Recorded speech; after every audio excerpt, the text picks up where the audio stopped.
Welcome back on the channel, guys. Wow. I went on holiday on Monday. It was transfer deadline day, and I thought Inter are gonna do Jack S. So there's no need for me to worry, to even check my phone. Inter ain't doing nothing. I can just chill. Turns out Inter ship out Benji Pavard on the last day of the Mercato and bring in Manuel Akanji. And now the Mercato is over, so it's time for us to review the Mercato and give our rating. So make sure you leave a thumbs up and subscribe to the channel. But no spoilers, no time wasting. I'm going to give my Mercato rating straight away. This is a 5 out of 10 Mercato. Easily, you could say it's a 4 out of 10, 3 out of 10, 2 out of 10. Because it's the Mercato that I really feared. If you guys have been following me on this channel, I think it's the Mercato that we all feared. The oak tree Mercato, the real oak tree Mercato. No player over 25 million has been bought. They've all, apart from Akanji now, they've all been players under the age of 24.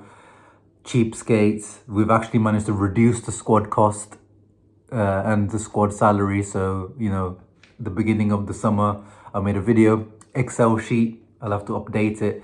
I think there's some guys on Twitter that have updated theirs. You can see, you know, my predictions was, or my hopes were that at least Oaktree will keep the squad cost the same, or maybe slightly reduce that, or keep the salaries the same, or slightly reduce that. But they decided to reduce the salary, reduce the squad cost, plus on top of that, obviously reduce the coach squad massively, coach cost, sorry. So in the end, we've got the cheapskate Mercato of Oaktree. And that's that. That is why it's a 5 out of 10 Mercato, because you didn't improve any of the starting 11 spots. Sucic maybe looks like could be someone that breaks into the starting 11, and maybe now Manuel Akanji. But why did that Manuel Akanji move? Had to wait right until the last moment, and why did you have to ship out Pavard for it to happen? If the Manuel Akanji move happened on top of Benji Pavard staying, then that's already a different Mercato you're talking about, because then you're keeping someone that, yeah, it hasn't been performing that highly in Pavard, but you're adding on top. It's just with this Inter squad, the way Oaktree and Marotta Ozili have been running it since Oaktree have taken over, is always one in, one out, or one out and then one in. It just seems like we can't like add quality on top. It's like, okay, you know, there might be competition for spots. Some players might not be happy, but we're a top club. It's not the end of the world. If we're going to bring in Akanji on top of Pavard, Acerbi, and these guys, you know, you got to make these strong decisions. And that's my big issue with this Mercato. You guys have been saying it. The frustration with all Interisti is like, if Correa and Arnautovic didn't leave, would they have even made those strong decisions? I don't think so. I think they would have just stayed. Status quo would have remained. And at the end of the day, who did we bring in? We brought in Zalewski. We didn't even Zalewski. We redeemed for 6.5 million, then shipped him out a few weeks later to Atalanta, which I think now is one of the most stupid moves that Inter have done this Mercato, because he literally would have been useful as a left wing back, right wing back, mezzala, as one of the guys behind the striker. Not a world-class player, not a guy that moves anything particularly, but just a useful squad player to have. Making a 10 million capital gain with him was absolutely useless, because it's the year that you've made revenues that are record amounts of over 500 million. So even, you know, those guys that say, you know, oh, Inter need to keep going far in the Champions League to, you know, to help, you know, we can buy better players, keep our best players.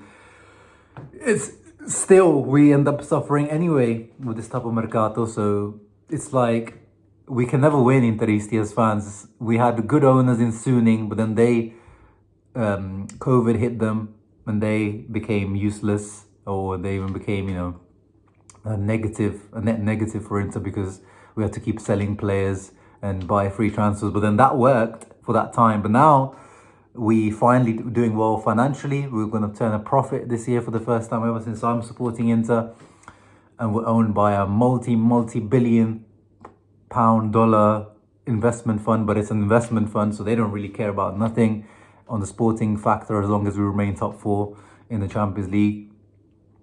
And they basically invest nothing this summer. Bare minimum investment. So yeah, Zalewski comes in, goes back straight out. Sucic, good investment for. I think from next season he will become really good and probably starting 11 Sucic, if not this season. Boni is you guys know I like Boni, but does he really push Thuram and Lautaro for a starting spot? Probably not. And then they keep talking about Pio Esposito as something that they've done, but that's just a loan that's been kept. Finally a youth player that we keep. But Marotta keeps mentioning that as a signing, but I'm not giving him that. Juve, that's probably the one that's most confusing in terms of we've got so many midfielders. You didn't manage to ship out. We'll get to the sales or lack of sales. You didn't manage to ship any midfielders out apart from Aslani. So now you got so many midfielders, and is he the type of midfielder that you needed? I think you needed a vice Hakan or even a Hakan replacement that we'll get to. You didn't do that. Luis Enrique, of course, I think he's the one that Interistia kind of most down on in terms of, they're calling him the new Daubert, or I guess Diouf is actually now the one Interistia most down on. But before that, it was Luis Enrique, the new Daubert. He's already been called, which I don't mind. I think we needed the right wing back to make sure that Darmian doesn't play as right wing back anymore. Just the player himself at the moment is a bit of a doubt. But none of those players mentioned at the moment, aside from Sucic, are pushing the starting 11, the same starting 11 that flopped last season. I understand keeping the core, especially the Bastonis, the Barellas, Lautaros, but of course the issue is keeping the Hakans that are wanting to leave or want to go back to Turkey, the Cherbis, who, all due respect and everything they've done for us, but you got it. That's what I was talking about. Make the decision, make the strong decisions. You have that 500k euro option to cancel that contract. Do it. Make the big decision now and make the investment for the future in that position, and save the money that you spend on the likes of Juve for that position. And you need it. The Leonis, whoever's going to be, or the Akanjis. It could have been Akanji already at the beginning of the Mercato if it was clear that he was leaving Man City.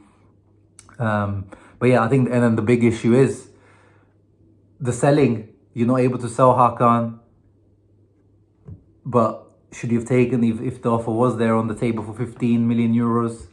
Was it more than that, 18 million euros? Maybe that was the right offer, because Hakan really does not look himself anymore, whether it's mentally, whether it's physically, which is the problem I had with him last year. Again, make the strong decision, get rid of him. Benji Pavard. Now, it is a confusing move, getting rid of him on the last day of the Mercato on a loan with option. That is really poor selling. But again, was Benji Pavard one of the guys that Lautaro was calling out after the Club World Cup? Paddlegate, we know about that.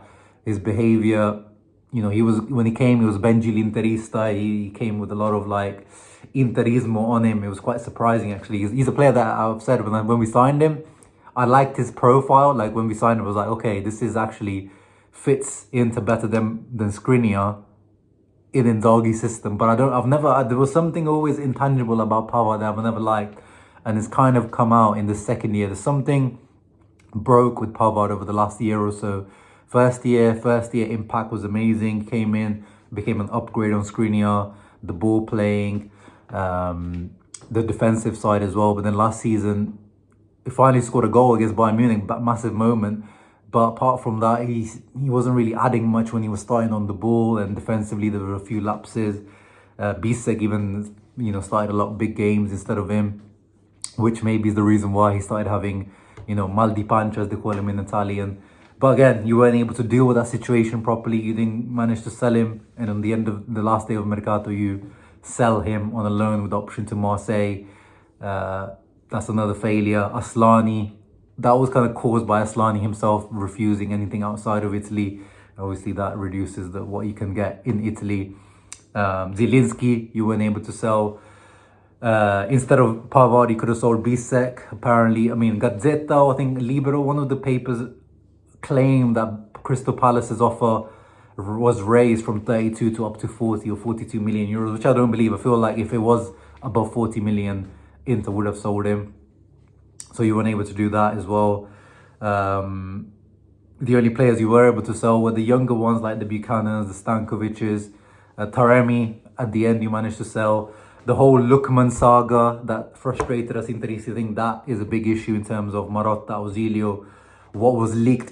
These news, sometimes they don't want to leak them, they come through other sources, but these things, they could definitely, they sold Interisti a dream in terms of, oh yeah, we can go for Lookman, and we are going for Lookman, publicly talking about it, Marotta, Ausilio, Kivu talking about it in this press conference. And then that doesn't happen. Manu Kone, that doesn't happen. So all these big names with the big price tag names that sold Interisti a dream, even me, I started believing in them because financially it was actually possible.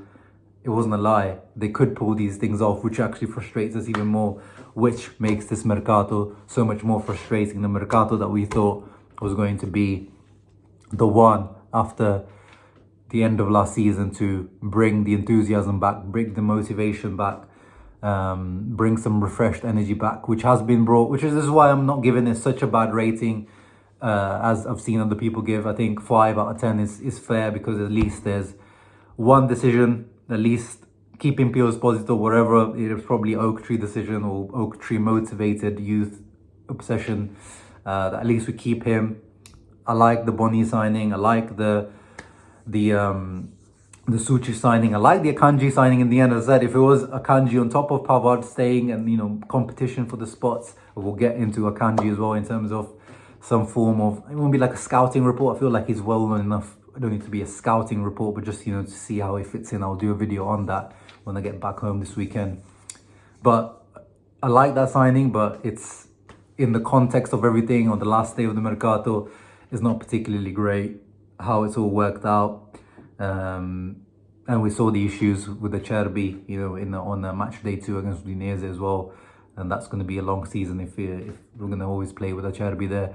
But maybe Akanji is the answer to that. So yeah, overall for me, guys, it's a disappointing Mercato. And I think it is the Mercato where now I am concerned with Marotta at the helm. He's now a 2% shareholder in Inter. What are his ulterior motives? Is that a reward from Oak Tree for basically saying, you keep saving us money, you finally turning us into a profit, so here's 2%, reward shares into Inter. That's not what I want. I don't want Marotta to be motivated by the Oak Tree way of things. I thought keeping Marotta was a way of us being different to Milan and Redbird, but it isn't. So it's the Mercato where I'm now fully concerned with who we have at the leadership. Ausilio, I was hoping that the Saudi thing was true and he was leaving to have fresh ideas, new scouting, new type of sporting director at the helm, but that looks like it's not happening. So overall, needle not move, starting 11. Hopefully Akanji can be some sort of surprise. Acerbi, remember, he was actually supposed to be the Acerbi alternative. It was Acerbi Tanganga, if you remember, Jafet Tanganga, who now I think plays in Championship, maybe even League One here in England. Well, here, I'm in Spain right now, but in England. And Akanji, Acerbi, those were the alternatives, and we ended up getting Acerbi because that's who Inzaghi wanted. And then Akanji actually ended up being a surprise, massive hit with Man City as well. So both Acerbi, Akanji's careers went upwards. Tanganga's completely went down the hill. So it's funny that he's ended up here with Acerbi still here. But apart from that, overall, I'm just not impressed. And it's not the Mercato that I feel we needed. It still leaves us in a strong position in the league. I still think we're going to compete for the Scudetto. But that's my rating, guys. When I get back at the weekend, as I said, we'll talk about the Akanji thing more in depth. But you guys, comment down below your Mercato ratings down below. Painful summer. But what can we do? Keep supporting Inter. Hopefully the pitch gives us more things to smile about. Ciao ragazzi. Always, Forza Inter.